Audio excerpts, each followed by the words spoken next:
Sorry about that. So good morning, everyone. Welcome to Building Bridges, Unleashing the Power of Allyship and ERGs. I'm Una. I'm the co-founder and CMO of Chezi. I just want to thank everyone for being here this morning. So in honor of Juneteenth and Pride Month, we are talking about allyship. We want to talk about how allies can support the work of your ERGs, how to be an active ally, and how to support the marginalized groups within your organization. So to do that, I'm going to pass it over to Sharita Marshall, who's going to be leading us through this presentation. And this is supposed to be lively in a discussion. So if you have questions, feel free to drop them in the chat. We'll definitely make time for questions throughout the presentation as well as at the end for a Q&A. So without further ado, I'll pass it over to Sharita.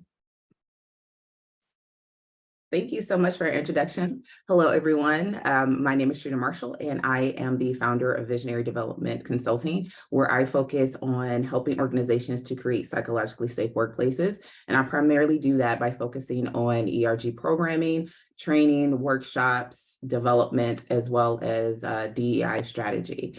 So one of the fun facts about me is that I love fresh bread and rolls and croissants, and some of which I do actually make. So I am a carb girl, and I will be forever. So with that, we're go ahead and get started. And again, this is going to be interactive. So if you guys have questions, please drop them in the chat. We'll be monitoring that, and then we'll also have time for Q&A at the end. So just going over the agenda for today's webinar, we will be talking about understanding allyship, what it is, why it's important, and how it's utilized throughout society. We'll talk about the intersection between ERGs and allyship, as well as practical ways for allies to support ERGs. So understanding allyship. I like to call allyship a verb, not a noun. I like to call allies verbs, not nouns either. So allyship really refers to the actions taken by individuals who do not belong to a particularly marginalized group, but support and advocate for that group. It is really important for people to understand that allyship is not something you bestow upon yourself. Allyship is something that the group that you actually support and advocate for term you as or consider you as such, but it is not a badge of honor or a crown to wear. It is an action that you take to support and advocate for those who are marginalized. And why is it important? Allyship is important because it doesn't leave the marginalized group alone, feeling like they're constantly fighting battles by themselves. You are advocating for them. You are speaking up in spaces where either they might not be comfortable to speak up in, or they don't feel safe or empowered to do so. It allows you to definitely be the person that says, hey, this is something that either should change, should stop, or we should start doing on behalf of a marginalized group. It also allows for people to be educated on different perspectives, different ideas, and different lived experiences that most people don't have access to. And then the role of allyship in society, it is really the focal point of understanding. It promotes inclusivity. It is driving equitable change. Advocacy within society is driven by allyship. A lot of the strides and progression that marginalized groups have had have been because not just because of the groups themselves, but the allies that have advocated and supported them through transitions of change, through upheaval of things that were not fair and not equitable. It is really that additional force behind the marginalized group to drive systemic change. And so when we think about allyship, we really need to think about our privilege and leveraging our privilege for good. If you all could just please mute yourself when you come in, that'd be great. Thank you so much. So when we think about privilege, a lot of people think about privilege in a negative way, and it's not. It's just understanding our privilege, access to equitable things, access in of itself. It is a privilege to have high-speed internet. It's a privilege to have computers. It's a privilege to have a work from home job. It's a privilege to be able to support your family. A lot of things that we do on a regular basis are privileges, but we don't see them as such because they are ingrained into our lives, and we do them on such a regular basis that we don't see them as a privilege. It's just a part of us.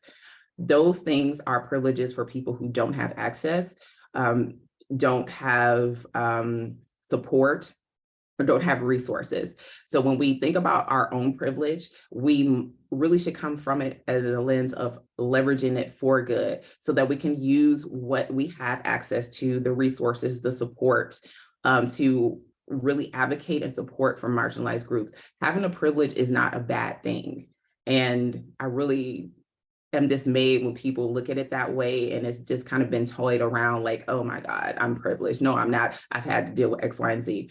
Privilege is not the absence of either struggle or pain or setback. It's just an acknowledgement that we just have privileges in our lives.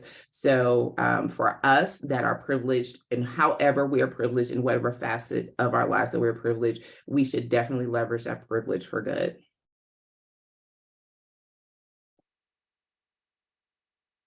And then the intersection of ERGs and allyship.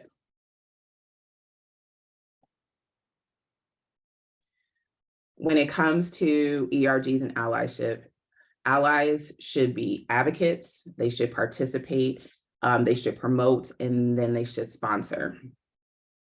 I know that seems like a lot for allies to do, which it is, but that's the role of an ally. It is not just someone who's nice to people that are marginalized groups or acknowledge the fact that they exist.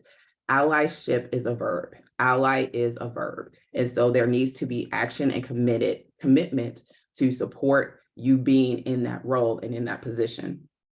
When it comes to advocacy, allies can leverage their influence within an organization to support the ERG goals. This can include advocating for their initiatives, amplifying their concerns with decision-making individuals or at decision-making levels, and also endorsing their proposed solutions. Being an advocate is so important, whether you're in an ERG or an ally to an ERG. Participation. Being an active participant in ERG events, open ERG meetings, as well as participating in their communities, bringing awareness around campaigns, or volunteering for any ERG-led projects. When it comes to allies, specifically the participantship in ERGs, I always tell my clients that allies should be welcome to open ERG meetings, but then they should also recognize that there should be ERG member-only meetings, and to respect that, because there are certain conversations that need to be held within the ERG for just psychological safety, where those members may not feel as comfortable speaking freely. And while you do consider yourself an advocate, you would have a tone of not speaking about information that was shared with you. Not everybody knows that, and maybe not everybody believes that. So if there are ERG member-only meetings, then I do stress that allies should support that and should respect that, because if you feel like you need to center yourself in everything, then you're not really an ally. Education. Allies should take the initiative to educate themselves around issues that the ERGs are addressing. And this can include learning about specific lived experiences, challenges, and the needs of the group that is represented by the ERG. You should not ask members of marginalized groups to educate you or to teach you. That is not their responsibility. There is enough information, free information, throughout the world, Google, Bing, all the AIs. So as an ally, it is your responsibility to take that initiative to educate yourself. Now, if you want further clarification, then that's something else that you could take to someone who first ask if you can ask them for either their input or clarity on a situation before you just say, hey, tell me about. Just be mindful of the burden that you're putting on people to educate you about certain situations. And then promotion. Allies should use their professional networks and communication channels to promote ERG activities and achievements. And this raises awareness and visibility, not just within the organization, but also outside of your organization. This also can help increase organization brand awareness and brand ambassadorship, because you are going to be seen as someone who is a true ally and a true advocate and a true supporter. And then sponsorship. Allies in leadership position can offer mentorship, resources, and help create opportunities for members in ERGs. This can contribute significantly to the professional development of those members. So if you are an ally and you're in the position to be able to offer mentorship or sponsorship for ERG members that are looking to either grow in their careers, figure out where their career path is going to take them, or how to be a better leader. This is something that you definitely should take on if you have the capacity. If you don't, that's fine. Don't do it just to say you did it. Just do it if you have the capacity to do so. And this is another thing that I walk my clients through, where I show them like what sponsorship actually is and the commitment that needs to be done. And a lot of times leaders don't have the capacity for sponsorship, which is okay, but there still needs to be tools that can help sponsor different individuals within their ERGs to help with their professional development and growth.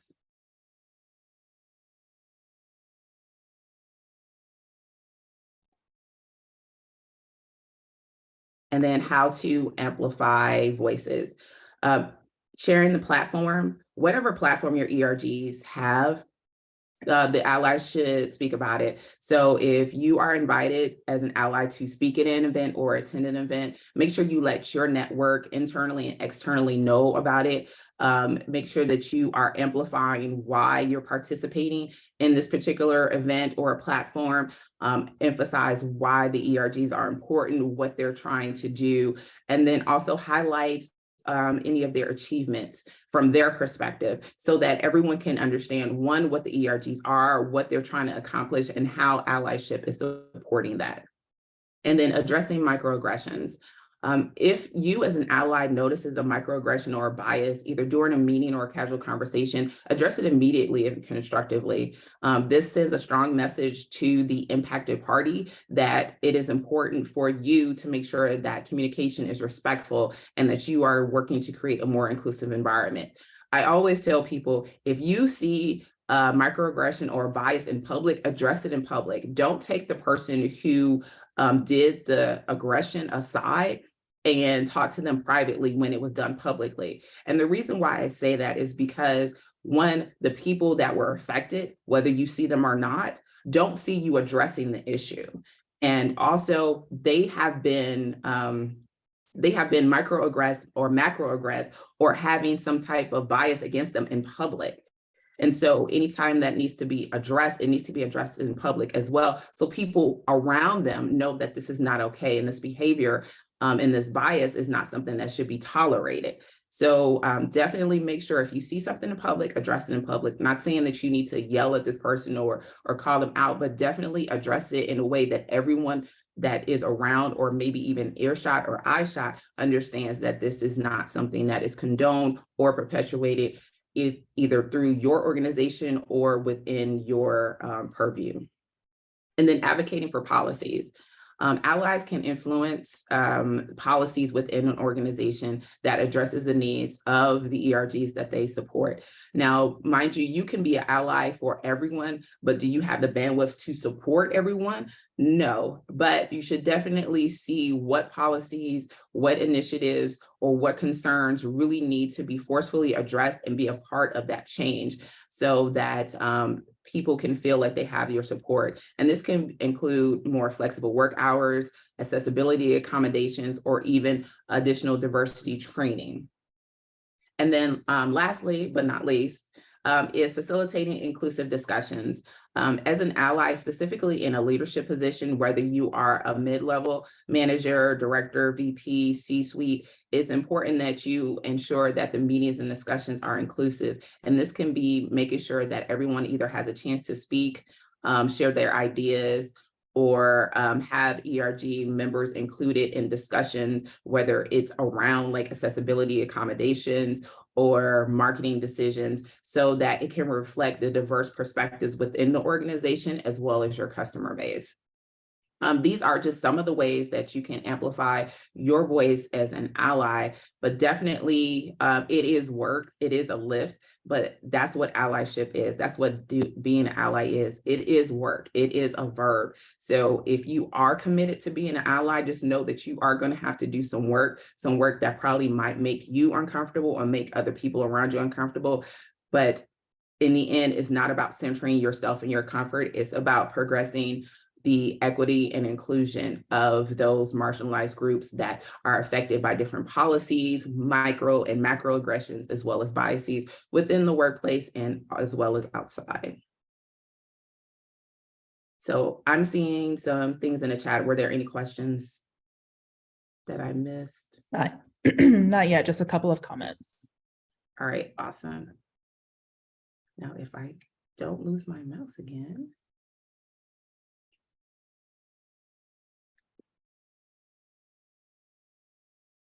Okay, so, all right. So additional practical ways to support, sorry about that. So just kind of going back over the practical ways to support ERGs. Again, is educating yourself about the lived experiences, needs, concerns of marginalized groups, active listening to and learning from members of those groups, speaking up and taking action when you see or hear something that is not inclusive, that is marginalizing, or macro and microaggression, supporting ERG events and initiatives, being an advocate within the group, within your organization, or even outside within your community. And also one other things within your organization is completing an allies guide to working with ERGs. This is something that ERGs actually create for allies. And this is your how to support. This is, hey, as an ally, this is how we would deem you an ally. These are the actions we would like for you to take to support us. And here's some additional information so that you can understand this group, what we are, what we've experienced, and how we want to progress forward. So some additional resources that we will have available for you are templates and worksheets, the allyship template guide, as well as the ERG language and terminology. So like I said, the allyship guide is really for ERGs to create a how-to for allies to support, to advocate, and to be a true ally to the ERG and the marginalized group that they represent. The ERG language and terminology guide, I think this is so key and so important, and it should be in addition to the guide template, so that individuals understand the meanings of the words that are used or referenced to the ERGs. A lot of people have different definitions for diversity, for privilege. A lot of people don't understand different terminology within ERGs. We could talk about microaggressions, biases, macroaggressions. People don't understand gender expression versus sexuality. This is something that you can help your allies understand exactly what words means, how you use them. And so when they hear things either out of context or things that are not used properly, or if they hear something, they can understand whether or not it's something that should be addressed or corrected, or when they hear it, they actually understand what's being talked about. And Chezi also has How to Be Ally Blue Page series, which breaks down the different ways to be an ally in the AAPI community for Black women, for disabilities, as well as gender identification. All right, so now we'll go through Q&A. I know I went through this super fast. So we have plenty of time for questions. If you guys have scenarios or even situations where you were like, hey, I have this situation, do you have any suggestions or recommendations? Please feel free to put those in the chat or raise your hand, and we definitely can help you. Thanks, Sharita. And yeah, we know this was a fast one. So I think I can actually kick it off. You mentioned that it's important to have, meetings or events that include allies, but then those that are closed off to just those that identify as part of the affinity or part of the ERG. How do you go about communicating that to the allies? How do you make it so that they don't feel excluded when those types of meetings occur? The best way to do it is be transparent, and it's not in an exclusive way. It's just saying, hey, we have our open ERG community meetings, and then we have our ERG member only meetings. And these meetings are where we go through our initiatives, our projects. This is really where we're looking to say, hey, this is what we're looking to accomplish. What are some roadblocks? What are some setbacks? These are things that conversations are being had specific to the initiatives, to the concerns. And even if they have meetings where they're like, hey, this is our love fest, where we're just loving on each other, where we're sharing our experiences, where we're getting feedback about different situations from our lived experience, and we're sharing how we're dealing with that. So those spaces are specifically for members, and this helps create and foster psychological safety within an organization, so people do feel comfortable sharing those experiences. Because a lot of times we have gone through our work life and our experience, and we've either been burned by a coworker, HR, manager, director, anyone. So we don't necessarily feel comfortable sharing experiences, concerns, or ways that we feel can really improve the environment around us. And that is to not just our own detriment, but the organization's detriment. Because if I don't feel comfortable sharing something that could possibly be affecting other people, or a solution to a situation that could really drastically improve work-life balance or any team member's experience, then that is something that we're losing at that. So having those safe spaces where people feel comfortable to be able to share that. And then it's not necessarily that it's never talked about outside of it, but there just needs to be a space where, hey, I feel safe and comfortable to share this. And then in doing so, we can talk about, hey, how can we evoke change, or how can we figure out a solution to this? And we bring it to the broader audience. But being able to have that initial safe space for those conversations is really key and important for cultivating trust within not just the ERG, but also the organization, that they are giving you guys the space that you need to be safe and productive. Thanks. And then a couple other questions popping up in the chat. So first one is from Beth. Could you please talk about open/closed ERG groups? We are working to launch ERGs at my company, and the LGBTQIA+ group is not comfortable having their membership known, but we're running up against some opposition to closed group. Okay. So this kind of goes back to centering yourself. So I always ask, what is the issue with you not being centered within this space? And I ask the question just like that, because by asking that question, they always think, well, it's not that, I just feel. It always ends up into that I just feel, or I should.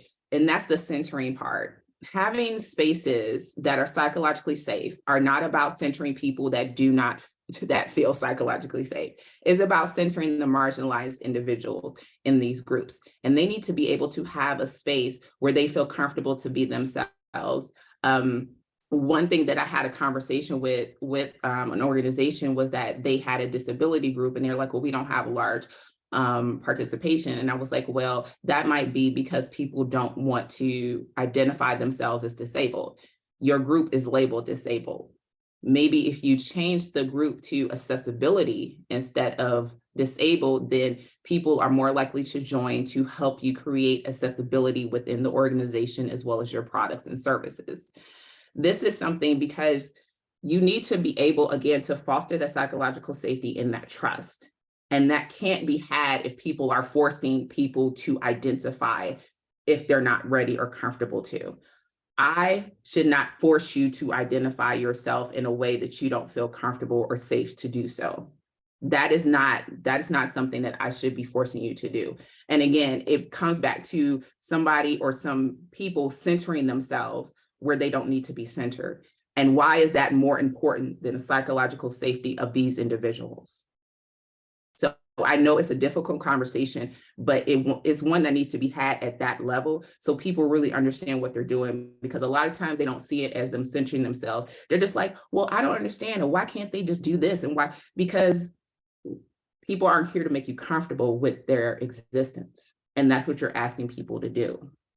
So you have to take yourself out of the situation and be like, if you want to have this closed because this is for the team members' psychological safety, trust, and being able to be themselves with this organization, you have to make a choice if either you're comfortable with that or you're not. And that's really kind of the black and white of it. But again, this is a conversation that is not easy to have, but you need to have it in a very direct way. I guess question from Ashley would be expanding upon that. What are best practices when you have an ERG that is hesitant to include allyship due to concerns of confidentiality and safety for marginalized groups? So what is the best practice or the way to actually go about having those conversations of like, we want to have this be closed as opposed to opening up to allies? Yeah, so that is something that the allyship guide that I talked about, that is something that you can definitely put into your guide, that there will be certain meetings that are for members only, where we're having conversations that are related to different issues, concerns that require a certain level of confidentiality to cultivate a level of psychological safety and trust within the ERG. Again, that's something that you actually need to pretty much explain and lay out. And with that, it's creating a boundary. And I know a lot of people don't like boundaries, but boundaries are important, especially when it comes to psychological safety. If you talk to any therapist, any psychologist, they know the importance of boundaries. And boundaries don't just stop at your personal life. They need to be a part of your work life too. So ERGs have the right to create a boundary for psychological safety for their team members. And so when you're creating an ally guide, you can create that boundary of, hey, we're going to have these specific ERG member only meetings that are pertaining to X, Y, and Z, however you choose to lay it out. But I always tell people, lay it out like to address your goals, your initiatives, your concerns, your feedback, things like that, that are just internal to the team members. Because for those ERG specific meetings, you're trying to make sure you're addressing the needs of the ERG, because what's the point of addressing the entire organization's needs as an ERG? That's the organization's concern and point. Your concern and point as an ERG lead is to address the needs and concerns of your individual members. That's just like with any business unit. As a manager or director, you're addressing the needs of your team. Not all organization team members are invited to the marketing team meetings. Not all organization team members are invited to the product team meetings. It's the same thing. I love that. Question from... I'm sorry, I have to fight this battle all the time. So I'm a tad bit passionate about it. I guess going back to the first point, Beth had a follow-up question in terms of, could you repeat the question you posed at the top? So succinct, and I want to be able to take that to our employment lawyer. So I think there was a question you posed to allies around like why they are centering themselves. Oh, yeah, it is. I think the succinct one was, I'm trying to remember what I said. Okay, goodness. Now you try to make me think of it in legal ways too. Like, I think the one that you might be referring to is that, is it more important to center your comfort over the psychological safety of these ERG team members? I think that's the one. I think if that's not it, let me know. Okay. Question from Rachel. Have you all experienced any legal issues when determining meetings for ERG members only compared to ones that include allies? I know that this is a concern for execs at my company. Yes, I always get this question and I haven't had anyone do that.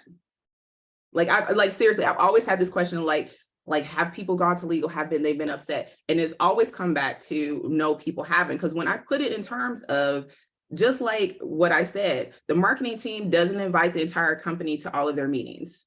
The product team doesn't invite the entire company to all of their meetings. That should be the same framework of the ERGs. Like, we're not saying that allies or the rest of the company can't come to the meetings. We're just saying these specific meetings that we have monthly are for members only. And that is to address concerns, creating psychologically safe workplaces so that we can share issues. Because again, for marginalized people, when they have spoken up, sometimes it's cost them their lives. So to have the expectation that a marginalized group is going to be forced to talk about things in public that they don't feel comfortable talking about, to share their identity, all their identities, because we're not a monolith, to the public, to force them that, like, why is that something that you want to do? And then why do you want to make it a legal issue? If I, as saying that I identify as a Black woman, and I also identify as disabled, but I don't want the organization to know I have a disability, because I know how people who are labeled as disabled are disenfranchised, overlooked, don't progress in their career, and are labeled as X, Y, and Z, but I still want to support and advocate for accessibility. I don't want to be forced to identify myself as disabled, but I still want to be a part of this group. But if you are forcing me to do something that I'm not comfortable with, then am I going to be a part of that group? No. Is that group going to miss out on support, advocacy, possible initiatives, ideas, or ways to make systemic change? Yes. Is that more? And so are you telling me once again that you being able to be comfortable with how I identify, how I present myself, making you comfortable in my space is more important than my psychological safety? Why? Like, it really does come down to that. And if people are so pressed to make it a legal issue, again, they're choosing to center themselves. They're choosing to center their comfort, their growth, their development, their crown, their badge of honor over the marginalized group that is trying to progress. Why is that more important? Because if it is, then there is no allyship. And your ERG program is performative. And there's no reason for anybody to participate. Okay, there's a lively discussion happening in the chat. Trying to find questions here. So Julia, she says, I am an ERG leader who is an ally to the ERG in-group. I can see that this might cause some discomfort. Is this sending the wrong message? Julia, feel free to come off mute if I'm not taking this correctly, but I'm saying that, like, you are an ERG leader who is an ally to that affinity. And you're wondering if this is sending the wrong message to in-group members. Yeah, that's exactly right. Okay. Thank you. Okay.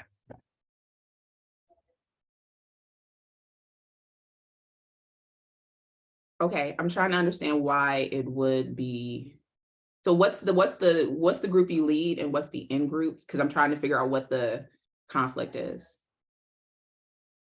I don't really think there's a conflict. It doesn't feel like there's a conflict, but I'm thinking about what we've been talking about with psychological safety and just wondering if my presence as the leader who's an ally might be affecting that in any way. We call it ABLE, but it's our group for people with disabilities. Mm-hmm. So here's the thing. Ask the members or the lead, because you can make whatever assumptions you want to make, but without having that conversation. And I say the members or lead because you might have a relationship with a member or two, or if you don't have a relationship with any of the members, then talk to the lead. When you talk to people that you are an ally for, they can tell you yes or no, whether or not you are a true ally, whether or not you make them uncomfortable or comfortable. To a certain extent and point. Being a leader, they may not be honest with you, so talking to the lead might be better. But definitely having conversations with the groups that you are looking to support, and being okay just to listen and not be defensive and not saying, because again, you can't center yourself in other people's lived experience. That's not how this works. Or people try to make it work this way, but that's really not how this works. It is really important for you to decenter yourself and listen and really do that platinum rule. Treat people the way they want to be treated, not the way you want to treat them, but definitely be open to a conversation and be okay if they're like, no, we're not comfortable with you coming to every meeting or X, Y, and Z, but we still want you to be a part of, but this is how we want you to be a part of it. Again, that going back to that Allies Guide to ERGs, that's really the framework that everyone should be using. So allies really understand what it is to be an ally to this group and how to be an ally to the group. But definitely be open to conversations, difficult conversations, and just be open into listening to what people have to say. Thank you. Thanks, Julia. Question from Ashley. So, all right. So I'm more so meaning members who are in the ERG, but not the identity of the ERG. Example being in the out ERG, but an ally and not a member of the community. Is there a format to ask that there be a closed community member meeting that doesn't include me as an ERG member, but not a member of the community? Yes, so I definitely, the way that I help people to set up their ERGs is to make a net definitive split between ERG members and allies to the ERG. As an ally, if you do not identify as a member of the ERG, you are ally. You are not a member of the ERG, because the ERG are for those individuals that identify with the group that is the ERG. There has to be a boundary, a delineation between the two. Otherwise, you are coming into this conflict where you're now having to separate it out, and then you're having to be like, okay, well, are you a part of it or you're not a part of it? And that's something where it does cause hurt feelings. It causes miscommunication, misunderstanding. But in this case, you definitely need to have that delineation between the ERG members are those individuals who identify as members of this group within the ERG. Those individuals that do not identify these members are allies. So they are a part of the allyship for the community, but they are not a part of the community. And that's something that you need to make that delineation. And once you're able to make that delineation, then you can say, hey, here's how we're going to go about it moving forward. We're going to have our ERG member specific meetings for X, Y, and Z. And then we're going to have our community members for the members as well as our allies. But there needs to be that delineation. Great. A couple other questions came up. So from Sydney, we're currently shifting to hosting meetings where allies can attend. However, we're seeing a lot of pushback from our ERG leads. When meetings are held where allies can attend, how would you suggest structuring those meetings? An interactive activity, a discussion on an article or podcast? Question. So I guess what types of activities or programming would you include for meetings where allies are attending? Definitely talking about the ways of support. How allies can support us, the initiatives that we have going on, the events we have going on, and then how we would like you to support. Again, this kind of goes back to training. So we are training our allies to support us, to be true allies, to have allyship. So you don't have to structure it as a training, but you can go about like, hey, we're going to talk about our ERG initiatives that we have going on, how you can support them, our concerns and what we're looking to get from you to how to support that, what's important to us and how we can get you to support that. So you can structure it in that way. But again, this behind the scenes is you training your allies to be true allies for your ERGs. So you can just structure it that way. And then this is a general conversation that your individual ERGs, or if you're having like a global ERG meeting with all of the allies, which halfway is a halfway company meeting. But again, it's really making sure that you're centering the ERGs in the conversation and including how the allies can support the centering of the ERGs in these conversations. Thank you. You're welcome. Some question from Isabel. This actually opens a great point about executive sponsorship. Many executives would not identify with my group. How can executives be good allies as representatives of groups that they don't identify with? Having executive sponsor duties and responsibilities, have it laid out. Like this is something else that I go through with clients, especially with onboarding. I have a template that I share with them where we lay out a baseline of here are the roles and responsibilities of executive sponsors, one of which is allyship. So just an example, one example that I have is they have their ERG program meeting on a quarterly basis. And this is the ERG program lead, the executive sponsors, and the ERG leads. And so what this is that this is a conversation based off of the ERG program goals, the individual projects and initiatives that individual ERGs have, and then the executive sponsors. So this is where they come with roadblocks, concerns, how they're progressing. And this shows, hey, all executive sponsors are together in this meeting. So they know, hey, this is where I should give my support. This is where I should advocate with. This is how I should further this initiative. This is how I should further this project and goal. They have that after the meeting. So when they're going and having their respective C-suite or executive level meetings, they are advocating for those goals, those initiatives, those events during that. So they are an ally for the entire program. Every executive sponsor should be an ally for the ERG program as a whole. And having those, and I'm just saying quarterly, having those quarterly meetings so that they understand where the program is, any roadblocks, any support that is needed for the ERGs themselves, the leads, they understand so that they can go out and be advocates and be a true ally to the program. The reason why I say, and I structure it as being an ally to the program, is because this helps a lot of executive leaders buy into the program and then into the goals and then into initiatives and then into the ERGs themselves.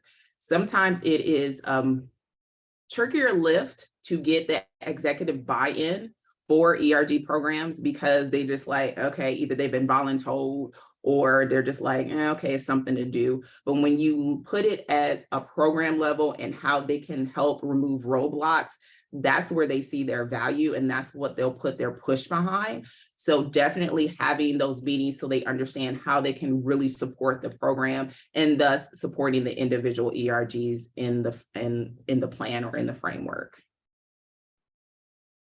Great. Question from Maddie. They ask, I have a question about a specific situation. My ERG regional chapter is hosting a workshop next week about trans antagonism of the Black trans body.